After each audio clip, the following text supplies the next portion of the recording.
Hey guys, before we get started, I want to tell you about our champion partners, including our Hall of Fame partners, Greg Vet Hospital, Hicks Chicks, J&J Flooring and Natural Stone, Kenny Chesney's Blue Chair Bay Rum, Concordia Bank and Trust, and GoMart. Go visit these partners and all the champion partners you see on the screen right now. Make sure to do business with them and tell them Miss Lou Champion sent you. Today's interview is about something really special happening right here in our community. A couple of years ago, I started an Autism Awareness Walk with a simple goal: to bring people together, raise awareness, and support families affected by autism. Last year, Chandler and Taylor stepped in and helped take it to a completely different level. What started as a small local event has now grown into something much bigger, and they've officially turned it into an annual event with a nonprofit behind it. Now they're leading the charge, building something that has the potential to make a real, lasting impact in the Miss Lou. Today we're going to talk about the event, what you can expect this year, why this cause matters so much, and how you can be a part of it. Let's get into it.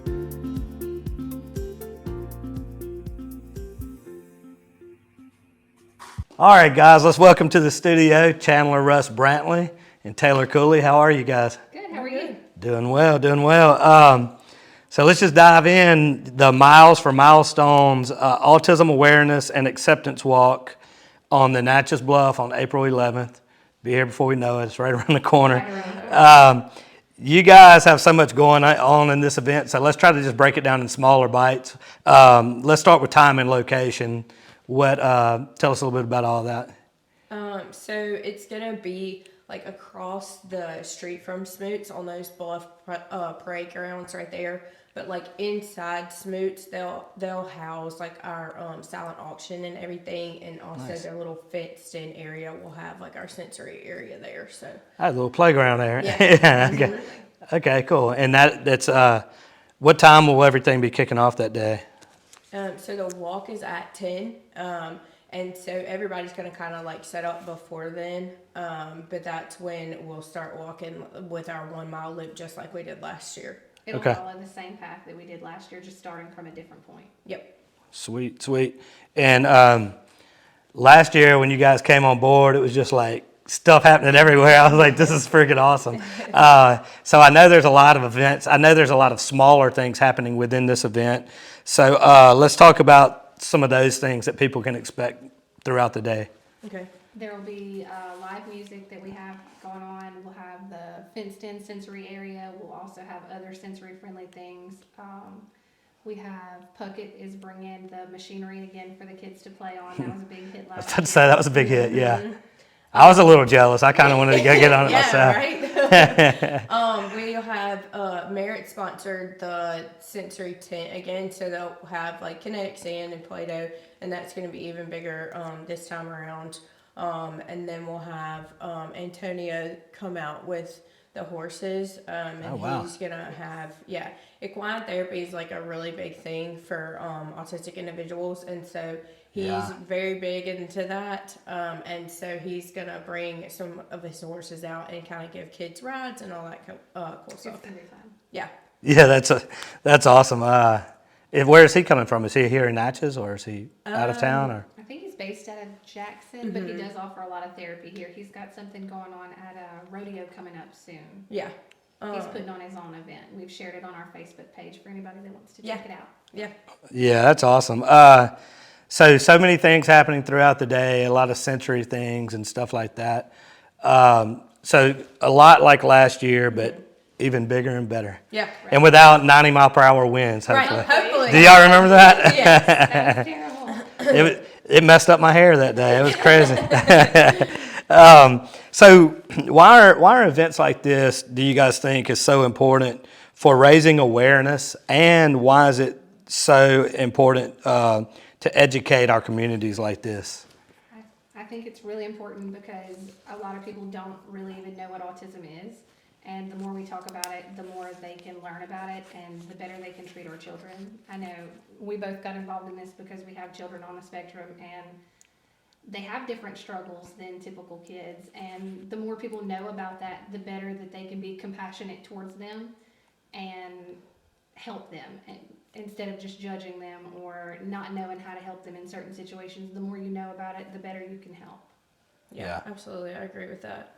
We shared every Tuesday we try to share like a story of a local child, and the one that we shared this morning was the mom was hopeful that the more we educate others, the more that people would not judge from afar, because the kid can appear, typical from just first glance. But a meltdown may not just be the kid, being bad or something like that. It may just be sensory overload from something that isn't bothersome to you. Yeah, I think there's multiple layers to it for sure. I mean, the patience level of understanding that just what you said, a meltdown may not be there's something else going on. So learning to be patient with it, learning to just be kind to people who may have differences than you anyway. So there's another level. But then also, they've got so much to offer the world too. Like there's so many things if you start digging in, so much to offer. So I think that just it's so important on multiple levels to educate and make aware too. Yeah. I think you guys got into this a second ago, talking about being moms and stuff like that. But a little deeper than that. So why is autism awareness something that I know why you're passionate about it, but to this level, like why are you this passionate about it? Because we struggle all the time. Everything you do, especially in a rural area like this, is a battle. There's not the resources you need. They don't have all of the therapies you want to try. A lot of people just aren't knowledgeable about it because there's not enough in our area to facilitate it, honestly, and that's what we want to bring here. Even the simplest things like my child goes to speech and occupational therapy twice a week. Well, he just started getting denied for his coverage for visits because they said that he doesn't need a professional twice a week for occupational therapy.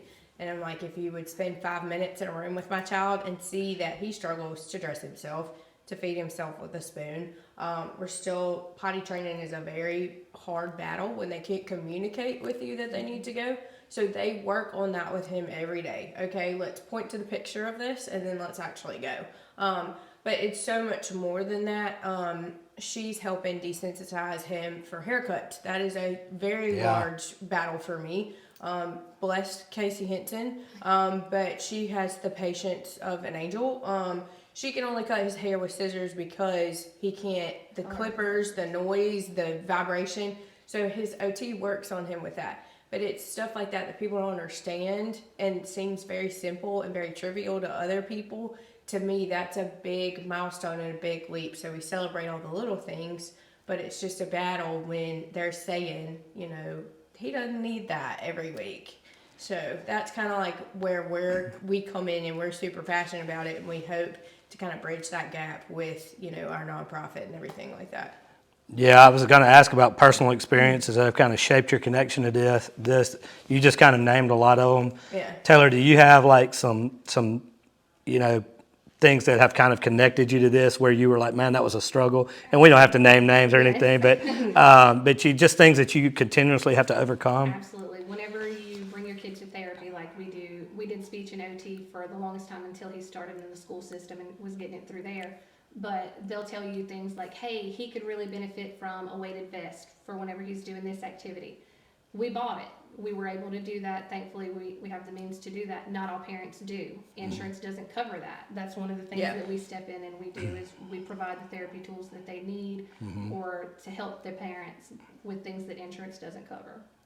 Yeah. So that's kind of, we're trying to see all the things that we had trouble with and trying to fix them for other people. Yeah. That's awesome. I mean, it's amazing that you guys are kind of tackling this head on, and this is how it works. I mean, government just can't fix everything. I said it a million times, and even if they could, they would screw it up somehow. And I'm not talking local government here. I'm just talking government in general. Yeah. But I mean, it's really citizens and organizations and nonprofits who really make differences in the world. Absolutely. And to me, the government's just there to kind of supplement that and help when they can. But it's people who understand it that make the biggest differences in the world, and that's you guys. So let's move into the nonprofit. What is the mission of it, and what are you ultimately trying to sort of accomplish with it? So we kind of have narrowed everything down to kind of 4 main goals. And so, our first goal that we were doing with the money that we had was to bridge, the gap between parents' wallets and insurance coverage for things like she was just talking about. Weighted vests, weighted blankets. We've bought a lot of sensory swings. Those help children a lot. And so what we do is we work with the therapy centers that we have here, and we ask, okay, what children do you have that need X, Y, Z? And then we try to, cover that cost. The second thing that we're really working towards is something called Project Lifesaver, which is another nonprofit, but they establish a radio frequency with law enforcement, and the little bracelets each individual has their individual frequency, and that's tracking anybody that could elope or anybody that is a flight risk that just escapes from their caregiver. That's a nightmare, but this is one way to truly save somebody's life, to be able to track them down. And then the next thing that we're working on is small grants for families that can't afford to go get an autism diagnosis, because a lot of that starts with, I need a medical diagnosis for, what makes my child different, to be able to get them the therapies that they need. And those out-of-pocket costs are astronomical for some families. Yeah, from my understanding, that can be a very difficult process. Very Yeah. big, especially if you're waiting on Medicaid or something like that to cover it. You can be on a waiting list for 18 months. Yeah. And Wow. then you can't get the therapies you need without that diagnosis. So we want to be able to help cover the out-of-pocket costs to go ahead and get that done sooner and not have to wait or go through the red tape. We're That's awesome. very large backers behind early intervention. And early intervention, the earlier that you realize that your child is struggling from something, the longer you have to wait, the longer and the more difficult that struggle may get. Then obviously, our very large goal for the end of this is to create a specified therapy center for just autistic or neurodivergent individuals or people with similar disabilities, to bring, and it is not to compete with what we already have to offer in our area. It's to bring outside resources in that we don't currently have, even if that means moonlighting from another therapy center to bring something twice a week here. Even that would make a difference in somebody's life. That's awesome. Those are great goals, very worthwhile goals, and from my understanding, they're all very critical goals. Next 3 to 5 years, you're talking about some of these goals. What do you visualize? If you could just throw it out to the universe, what would it look like in, say, 5 years from now? 5 years from now, I'd hope that we would have the therapy center open by then. Yeah. We're already doing the therapy tools, and then the small grants, I think that's something that we can achieve fairly quickly. The radio frequency tracking, we've already reached out, and we've got communication going, so hopefully that will be here sooner rather than later. We are pushing really, really hard for this to get here. I think it will. I think we'll figure out a way to make it work one way or the other. They all seem really interested in it. They're all doing their background on it, learning about it, and seeing how to bring it to our area, and we're committing to helping them do it. Yeah. Absolutely. Well, whether we get yeses or nos, we'll figure it out. Yeah, absolutely. That's what people like us do. That's what. We might get a no, but we're going to push it and push again. Yeah. Push again Yeah. until we get a yes. Yeah, a no's just a speed bump. That's okay. That's right. Yeah. So what is support from the community whenever you guys are trying to do something that you're like something big like you're trying to do? What does that community support mean? Everything. It's how we're able to accomplish any of the things we've done. With the money we raised from our fundraiser last year, as well as the one that was put on by Doc Rockers, we've been able to help over 100 kids already in our immediate area. Yeah. So we're really trying to make a difference, and all of the money that we raise here from local businesses goes back into our local community. We're not doing anything elsewhere. It's all immediately here. Yeah. Your funds go directly back to investment in the children that you see walking up and down the street. That's another thing that we try to really push for, is that you're helping someone that may live 2 houses down from you, and that, a $60 weighted blanket might not seem like a very big ordeal to you, but it really could change somebody's life, especially with something so little can also make a very big impact. Exactly. And a lot of people think of, well, why don't you just buy the $60 blanket? Well, whenever you have multiple kids even that are on the spectrum. In my case, 3 of our 4 kids are on the spectrum. Every time they go to therapy, that's a $60 copay. You add that up multiple times a week, and if you have multiple children, a weighted blanket is a big deal at that point. For some people, it's not. So that's why we're trying to help cover that. Wow. And even outside of the monetary side of things, what does it mean to have support from the community? It's magical. Yeah. It's like heartwarming. Yeah. I mean, I had somebody drop something off at my front door the other day, and she was like, I just want you to know that, like, I see you, and I see what you're trying to do. And even though, like, it was a whole bag of bubble buns, and, like, that may not mean a lot to, you know, somebody else, but to me, that means that somebody saw what we were doing, and here's what little I can do to help, and that meant the world to me to, like, have that come back to me. You know, my favorite is, like, if somebody sends me a contribution through the mail and they write me a little note, you know, it's kind of like having a cheerleader. Like, here's what I can do to help you push this forward and make this happen faster. And so being able to cut through, like, red tape with community support, it's all about having the right conversation with the right people. Oh my goodness, yeah. If somebody watches this and hears us, like, please, you know, help us out, like, in any way. Just tell somebody about us. Word of mouth is so powerful. Yeah.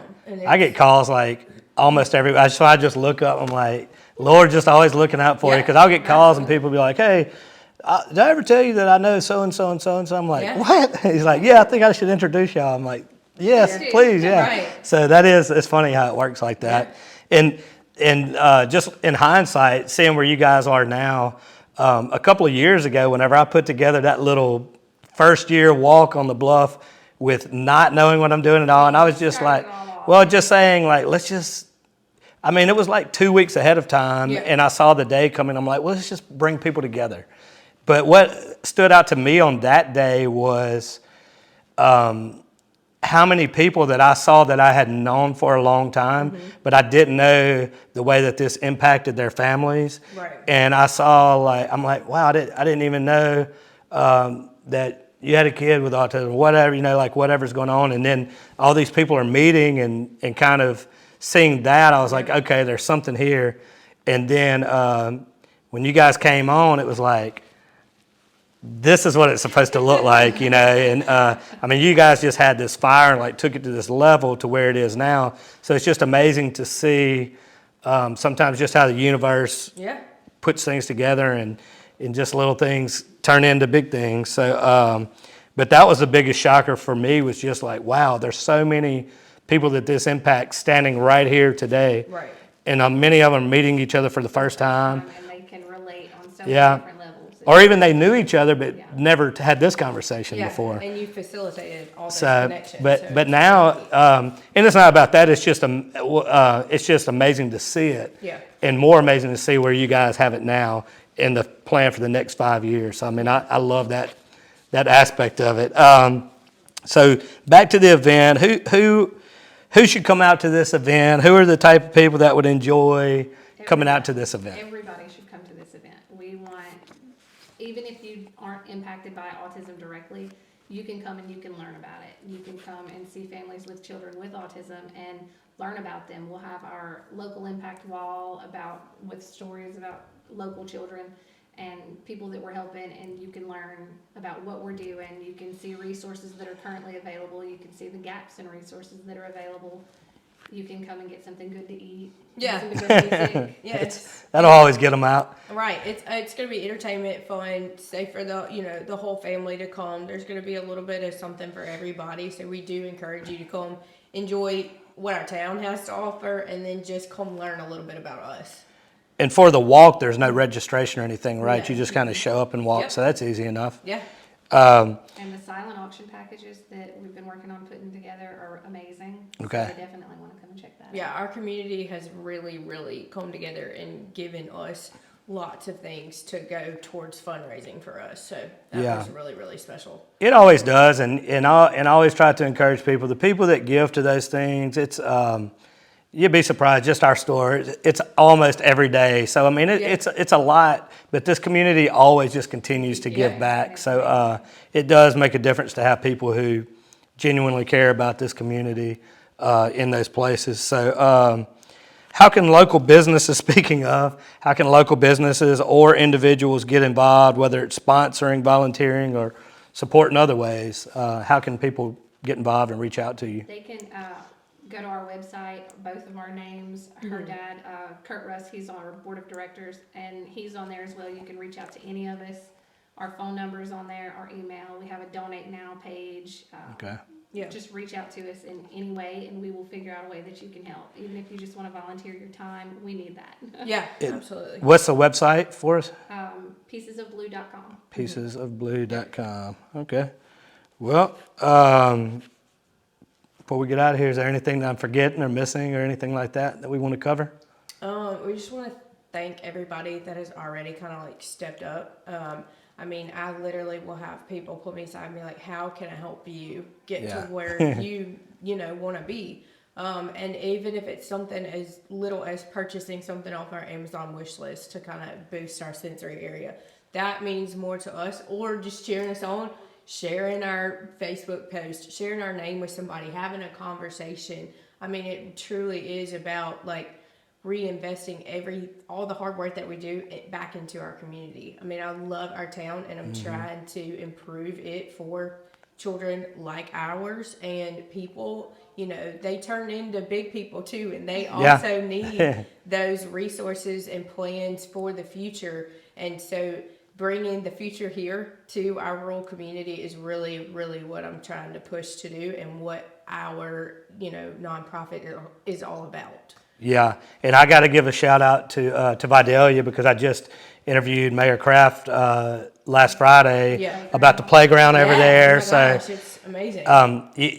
We'll get out of here shortly, but one of the things I moved back here 10 years ago, and it's just, I'm very optimistic because I feel like we still have a long ways to go. Yeah. But in the 10 years that I've been here, I've seen so much growth across opportunities for our disabilities population and all the things, the subcategories within that. There's so much more today than it was then. And it's because of people like you guys and others that are just out, just kicking doors down, making it happen. And that says something about our community too, because one of the things I share with Mayor Kraft was I've had so many conversations over the years with parents and stuff, and a lot of people don't realize you have to make decisions on where you live and where you put down roots and all of those things based on what's the word I'm looking for, like what opportunities are for my children and all of that. So I mean it goes beyond just one weekend or one event and stuff like that. Absolutely. It really says a lot about our community. So. Right. And then the other thing that I loved was last year bringing all the kids from all the different schools, and they were just cheering on the sides and all that. That was so much fun too. Yes, so, absolutely.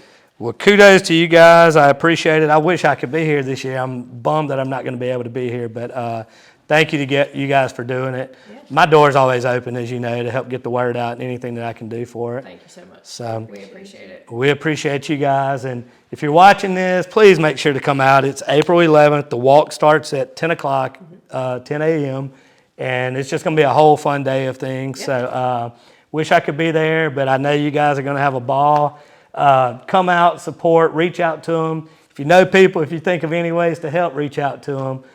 Thank you to all of our partners who help make these conversations possible and for us to do what we do in the community at Miss Lee Champion Spotlight. God bless everybody out there, and as always, have a champion day.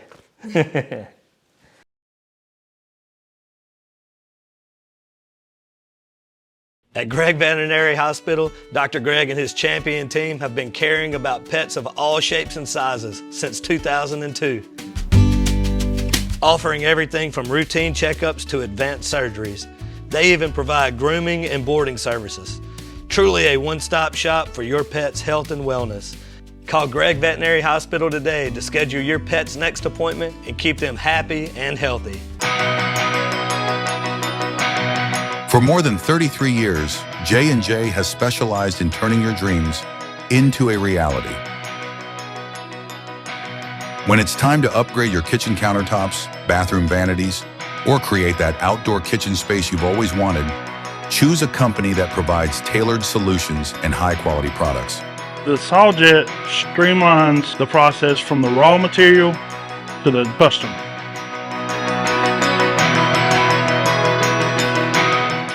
Using the latest laser measurement process, digital design professionals, and Jetstream water injection cutting machine, J&J create the exact product to make your kitchen or bathroom the space you always wanted.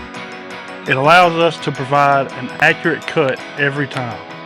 Our locally owned business is your go-to source for personalized service. Let us oversee your project from beginning to end. Here at J&J, we are striving to be the best at what we do in the Miss Lou. Call us today at 318-336-8318 for a free consultation.